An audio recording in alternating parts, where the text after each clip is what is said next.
வியாழக்கிழமை தேவ சமாதானத்தை தரும் ஜெபம்.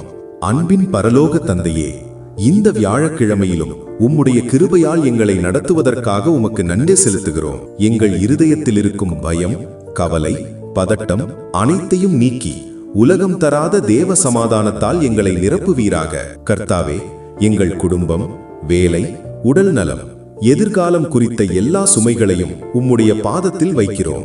எல்லாவற்றையும் உம்முடைய கரங்களில் ஒப்புக் கொடுக்கிறோம். எங்கள் மனதையும் சிந்தனைகளையும் கிறிஸ்து இயேசுவுக்குள் பாதுகாத்தருளும். இன்று முழுவதும் உம்முடைய சமாதானம் எங்களை சூழ்ந்து காக்கட்டும். எங்கள் இல்லத்தில் சந்தோஷமும் ஒற்றுமையும் ஆசீர்வாதமும் பெருகட்டும். இயேசுவின் இனிய நாமத்தில் ஜெபிக்கிறோம் நல்ல பிதாவே, ஆமென். இன்றைய தியான வசனம்: எல்லா புத்திக்கும் மேலான தேவ சமாதானம் உங்கள் இருதயங்களையும் உங்கள் சிந்தனைகளையும் கிறிஸ்து இயேசுவுக்குள் காத்துக்கொள்ளும். பிலிப்பியர் 4வது அதிகாரம் 7வது வசனம். இந்த ஆசீர்வாதமான ஜெபத்தை உங்கள் உறவினர்கள் மற்றும் நண்பர்களுக்கும் பகிர்ந்து அவர்களுடைய ஆசீர்வாதத்திற்கு காரணமாக இருங்கள்.